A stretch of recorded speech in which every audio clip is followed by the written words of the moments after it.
Hi, this is Stephen Krein from Startup Health. I'm here with my podcast partner, Dan Sullivan, for the Free Zone Frontier podcast. Hi, Dan. Steve? We're living in this AI world. We're talking about how it's impacting entrepreneurs and our teams and our families. And I'm really intrigued by the impact it's having on teamwork, and in particular, how AI seems to be such an individual sport. You're sitting down having a very personal one-on-one conversation with Yourself. yourself and the tools. And oftentimes it knows you better than you know yourself, as it kind of spits back from memory what you talked about, last time, or what it thinks you talked about. But I'm wondering how the human agency is being amplified, whether you have it or you don't. But in particular, how it's no longer okay for everyone just to be using it however they want, and how an entrepreneurial team uses it does matter, and the impact that the collective team and what they can put out. Mm-hmm. I was noticing a couple of weeks ago, it was the 250th anniversary of Adam Smith, a Scottish economist, philosopher, when he came out with a book called Wealth of Nations. And the great breakthrough in the Wealth of Nations was identifying that the starting point for creating wealth is the division of labor. Mm-hmm. You used to have a craftsman who would create a complete product. Now you've broken the product down into 23 parts, and you have 23 people, and one of them does this part of the project. But, they had no electricity in those days. They were lacking every technological advance that we have today. What they had was steam power. Mm-hmm. And it was interesting, that book came out within months of the introduction of a James Watt, also Scottish, created the first steam engine that produced 25% more energy than it took to run the steam engine. That was the multiplier, and the great entrepreneurial rush came in is that it didn't matter how you were born in British society. If you had a knack for this new technology called steam power, you could go right to the top. Wealthy families would want their children marrying you, who were a nobody, simply because you were producing wealth and they weren't producing wealth. Mm-hmm. Take it 250 years down the road from the steam engine to right now. Now we have the ability to create the collaboration of unique abilities, which is really what teamwork is the collaboration of unique ability. This person has a unique ability, that person has a unique ability, where the power is not in their individual unique abilities, it's the teamwork of individual unique abilities. First of all, I love going back 250 years and drawing the analogy to steam. What an individual can do today versus what a team could do. Oftentimes now are different things than they used to be. You used to need a team of 23, you said 23 people to do each piece of the assembly line or each piece of the product. And now an individual can do a lot more, almost a full stack of things. Mm-hmm. Teamwork changes as a result of that. Yeah. And so is a team any different than two individuals or three individuals collaborating anymore, where each person has amplified unique abilities? They have more capabilities because of AI, and they contribute more as a collaborator versus just an employee and a team member. Yeah, I think that what we're seeing, it's a book that Jeff Madoff and I are having published through Hay House. We're talking about there's a big difference between someone who has a job and someone who has a role, because a job is just an individual's relationship to tasks. That you hire someone and inside their job description, it's a system of tasks that they're responsible for carrying out those tasks. A role is defined by the team that the person operates in. In other words, a person is either valuable or not valuable in relationship to their contribution to teamwork. And that's why we love theater. Even one-person shows are a teamwork of probably 15 or 20 people. You just don't see 19 of them. You just see the person on stage. But when it's a full cast, let's say a cast has 10 people, every one of the roles is absolutely crucial for the impact of the entire presentation. There's a big risk to it, because everybody has to be present with the other members of the team and do on a timely basis exactly, they say this, they do this action and everything like that. And I think the point that Jeff and I are making in casting, not hiring, is that now that you have AI, there's just so many tasks that can just be done through automation. Yeah. But if the person using is good at the AI, in other words, that they can take care of all these tasks, now they can take the total product of their mastery of something and they can combine it with the mastery of someone else to create something that probably doesn't even exist yet. You're actually creating brand new products right now. Theater's been around since the beginning. I mean, it's a form that has been around for not millennia, it's been like millions of years. Theater shows up right Yes. from the beginning of telling stories because it's all based Yeah. on a story. You know? I just saw Hamnet 2 weeks ago. Yeah. Thinking about your description of theater, but let's apply that to building agents Mm-hmm. and what is now possible with an agentic team or a team of agents that are supplementing your team Mm-hmm. and the teamwork. And a lot of those jobs or tasks that you talk about Mm-hmm. can now be automated Yeah. and freeing up the individual collaboration. I'm finding it to be even more helpful to be able to think about your team of agents the way you think about your team of humans, Yeah. because they need more certainty and clarity in your instructions. Mm-hmm. And, if you automate stuff that doesn't work, it just amplifies it. But Yeah. the idea that you can get clarity of what success looks like in a team of 8 agents versus a team of 8 humans is radically different. Mm-hmm. We have no idea what this is going to look like 5 years from now. I think that all the normal ways, and I'll just start with economic activity, where you're producing money. I don't think there's any economist that has the slightest idea of what AI in the hands of 1 million people will produce in 5 years. It's the democratization of entrepreneurship. Mm-hmm. I mean, if you think about what they used to call them freelancers, or I should say maybe they still call freelancers, but individuals can do so much. Gig workers. Yeah, gig workers. But the idea of individuals becoming more capable of collaborating with other people. Yeah. What does the world look like when there are 10 times the number of entrepreneurial operators? By the way, aren't building big companies necessarily. They're building, No. very tiny team. Actually, companies. right-sized companies. I mean, Yeah. yeah. The big thing is that there are companies that get too big. I'm kind of opposed to the word scaling now because it simply means a quantitative difference. It doesn't mean a qualitative difference. Yep. And, I mean, we're not a small company. We have 120 team members. But you can do a lot more with those 120 team members today than you could have a year or two ago. Oh, yeah. I mean, that's the book that we're doing with John Bowen. We're making the claim that 10 times was a radical thing 25 years ago. You talk about 10 times growth. We're talking about 100 times growth in this book. Yeah. Strictly because AI has come into the picture. Yeah. What's the framing of a 10x versus 100x in the book? Yeah, well, the big thing is that we have 10 things that are multipliers for the individual entrepreneur. Ambition is one of them, but teamwork is another one. How good are you as an entrepreneur in creating teamwork? That's a multiplier, okay? And then we have technology as another one. So it's teamwork times technology times ambition. No, we're talking about a different game here. But the big thing is that you will only do this if everything you're doing as an entrepreneur is giving you greater meaning. Okay. So one of the things we say that there's a alternating cycle between meaning and money. So there is a certain point where you've created a lot of meaning, but you've reached a boundary now that any money beyond this boundary has no meaning to it. So you got to go back and give meaning to the next stage of growth. And then the money will flow into the new structure of meaning.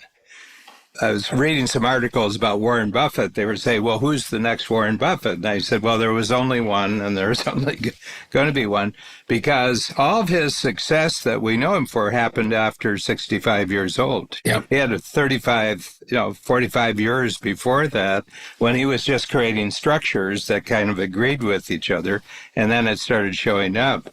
I remember Warren Buffett said, the exponential growth of compound interest is a lot more impressive between 85 and 95 years old. Yeah. Yeah. So my sense is that we're at a crossover point with this particular technology that hasn't been true with any previous technology up to date. But the whole point is AI wouldn't exist without all the previous jumps in technology. But my sense is that you will only take advantage of AI if it doesn't give you the promise of more meaning in your life from doing it. You won't do it just for the money. Yeah. The money has to be something that produces greater meaning. How do you think the type of person who could be an entrepreneur today, because being an entrepreneur and maybe even in the coach world, because income is the determiner of which program you're in, what happens when becoming an entrepreneur, being an entrepreneur, in theory is more accessible because you have technology, you have AI and capabilities, but you don't have any of the thinking structure Yeah. to understand what you're describing? Yeah, I think a lot more people will be creating their jobs. And this is true now. I mean, everybody talks about entrepreneurism, but I would say 90% of entrepreneurs have simply created a job for themselves. Mm. They used to work for a jerk for 40 hours a week, and now they're working for a jerk for 70 hours a week. But the whole value of entrepreneurism is in the company because the company can be evaluated, and the way they evaluate it is how much is the company worth minus the owner. I mean, if you're selling your company, it means that you're not going to be there when someone else is using your company. Yeah. So, what is the level of teamwork that you've created in this company that's predictable in terms of output, in terms of, profitability? The number of people a company has, though, is changing. They need is changing. How do you frame, even in the who, not how context, how do you think about when the who is a human versus the who is AI? Well, it's all capability. Dean Jackson and Chad Jenkins, these are two, Dean, Yeah, of but I don't course. know if you know Chad. Yeah, I know Chad as well. Yeah, Yeah, I know Dean better, but yeah. yeah. They're coming out with a book, and it's based on vision, capability, and reach. Yep. CR. VCR. And I don't know. I mean, we'll never be smaller. We have 120, but we'll never be smaller.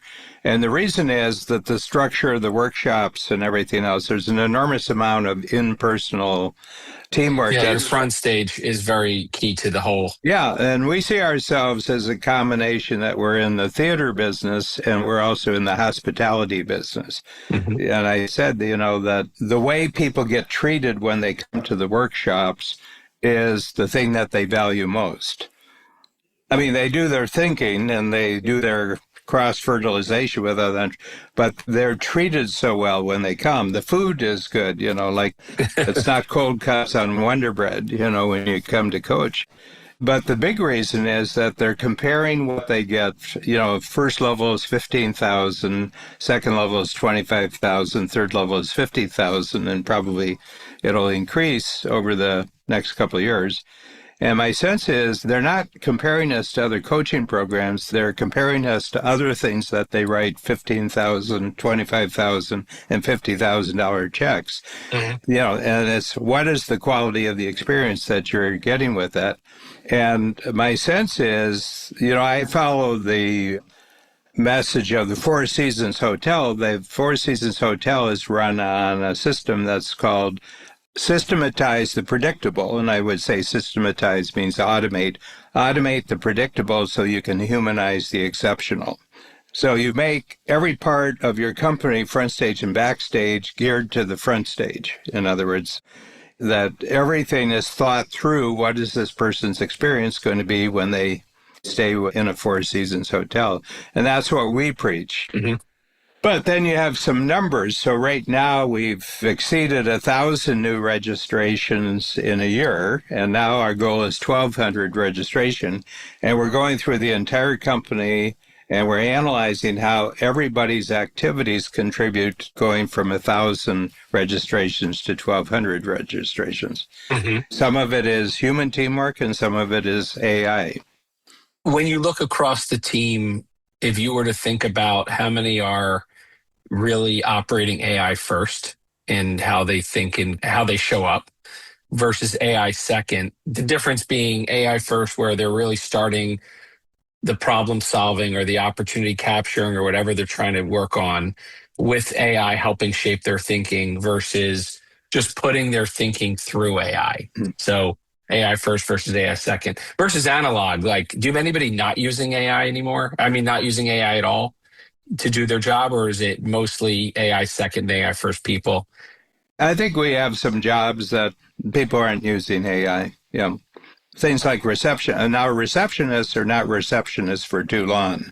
Yeah. They usually, within 6 months of being a receptionist, they're into another team. And therefore, the qualities they have as receptionists are their strongest suit, that they're happy to see people. They make people feel welcome in that. Well, that's a great starting point if you're moving somebody into another team, because there's two things that you can't test for with normal profiles like Colby or Strength Finder that I found after 36 years. You can't test for character and you can't test for ambition.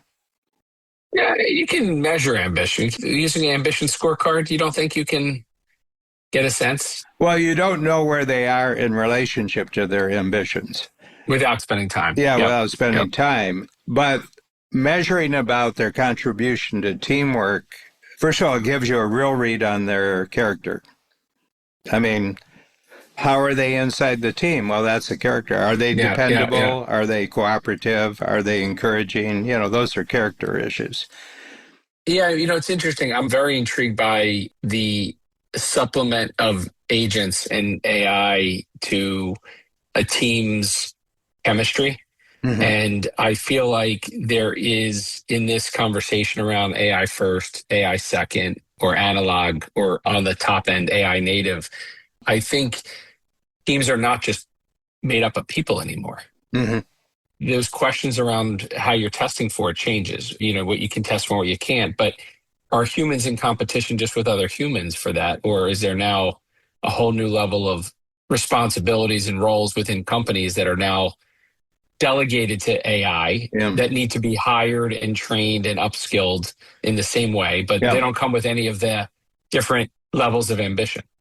Yeah. I mean, take it back in history. And, I think that this is giving you a minor example to grasp a major example that's in front of us. And the minor example is you wouldn't hire anyone who can't type. Hmm. But that only became true when computers came in because of email, because of Yeah, email. yeah, yeah, Yeah. yeah. So what I'm saying is that there's going to be some general things. If we're having this podcast 5 years from now, somebody who can't create and use their own agents, you're just not going to hire them. Yeah, you need to have AI first and AI native team members. Yeah. I'm seeing that very black and white today in teams across the board. The companies are not there yet. Startups are moving closer to that, but Yeah. established companies that have 5, 10, 15, 20-year veterans of their organizations oftentimes don't have AI first organizations. Yeah. We won't be in the cutting edge of companies. Part of the reason is that we have an enormous amount of intellectual capital that other companies don't have. Keegan Caldwell, Keegan. Yeah, of Yeah, course. we had him as a guest on our podcast. He took us on, it'll be 3 years in April that we started the process. And so far, we've gotten 74 new patents through the work with Keegan and his company. And the interesting thing is that he did an industry analysis of all the other coaching companies. Tony Robbins would be one, and, there's all sorts of coaching companies out there. And he says, I discovered something very interesting. He says, none of them have any patents. Tony has no patents, nobody else. Anybody who would be a competitor for the dollar, they are going to choose a dollar for one program and they choose somebody else's besides yours. You're, to a certain extent, a competitor. But none of the other coaching, he found about 20 of them, Hmm. and none of them had any patents. They don't have any patents. And I said, he said, why do you think that is? And I said, well, you can't patent stolen property. Yeah. So the big thing is that we distinguish ourselves, and we got them all framed. They're getting framed and they're on the walls when you come How in. many do you have now? 78. 74 new. We had four before Keegan, so we have 78. They've been appraised. We got a appraisal, third-party appraisal for them all. It's like having your own bank because you can borrow half the appraised value. There's big lenders. Who's doing the appraisals, or how are you getting that appraised? Yeah, it's a third party. I mean, it's a really well-developed industry now. You can borrow against your patents. Yeah. It gives you your own bank. Yeah. I'll send you a copy of the tool. I just introduced a new tool. It's called competition-free growth. So where in your company, and yours is what, 13, 14? How long is This is our yours? 15th year. 15th year. Where have you already established aspects of your company that are competition free? Yeah. And it's really, really interesting that everybody's got lots of areas of their companies that are competition free. Mm-hmm. And I said, to the degree that you're profitable, it's because you're competition free. Otherwise, you'd be competing on price for everything. Yeah, and hence why the IP becomes such a critical piece of it. Yeah. But I think the agents that you have, first of all, I think they're going to be custom designed agents. Yeah. I think the customized agents become intellectual property. The one thing I'll touch on, and it's early in this for a lot of folks, but the tools that we now have available, I'm not a developer, but I now can create things a developer used to be needed for. So you can say what you want. You can say what you want. And I got to tell you, the capability stack that you now have as a CEO is so profoundly game changing in terms of taking an idea all the way through. So you're not just concepting it, you're building it, and you can ship it and you can sell it. And you can do all of the things that used to require a team. And what's interesting is the game of operator is gone. Yeah. The idea that you share your vision, even in a impact filter, to a team who interprets it. And then the next team interprets it. And then the next thing. And by the time you get 4 or 5 steps past the original vision, it doesn't look like it used to look in your head. Now, in some ways it's better because you had other inputs, but in other ways it's been either watered down or changed. And I'm really fascinated by the idea of the development of a individual who's capable of doing a lot more, removing some of the lost in translation steps in a method. And I started reading about Elon Musk and his factories, and one of the reasons why many of his companies are so successful, among many of the reasons, one of them is he got rid of everybody being in separate places involved in design and engineering and the factory floor, and where everybody can be a part of the process. And in some ways AI has done that for the individual entrepreneur in the same way. I just don't need to have 5 different or even 6 different people involved in the development of something. And a prototype is no longer a piece of paper with some drawing on it or some words on it. You can actually build the prototype and build the working product. Yeah, it was very interesting. I had podcasts with Mike Koenigs on, it was last week. He had been to A360. We didn't go this year. We were in Buenos Aires. But Peter put out a new X Prize, and it's for showing science fiction film. We did a podcast last week, and he showed me 5 movie ideas that he got where he gave a 3-minute tester of the movie. And he did all 5 of them strictly through AI. And they were all good. All 5 of them were really, really good, They were complete animations. They were Pixar quality animations. 3 minutes for this one, 3 minutes for this one, 3 minutes for this one. He did it in 13 hours. You know what total cost was? Probably a couple $100 in tokens. 48. $48? Yep. Yeah. Unbelievable. Well, I could talk for hours with you about this. What's your biggest insight from this session, Dan? The big thing is that our whole central tool for determining AI use for each individual is their unique ability. I mean, what you want to do is to free everybody up from any activity except the full use of their unique ability. So I think we've got that as a really good cornerstone of now moving into this world. Well, mine is that teamwork is not just about human teamwork anymore. No. And so the AI team the agents or the agentic team members to a team make a big difference in the dynamic of what a team can put out. And Mm. the individual agency of each person using it is so amplified that I don't think a year or two from now, any of these organizations are going to look anything like the way they used to in terms of Mhm. how they're built and how they're structured. And the type of team members you need to be in concert with that is going to change. Yeah. Yeah. Great time. Yeah. Yeah. Great times. Great time to live. Yeah. Yes. Yeah. All right. I Excellent. mean, it's the only time I've had to live, so as far You as get I to see it all. know. Okay. Thanks a Uh, lot.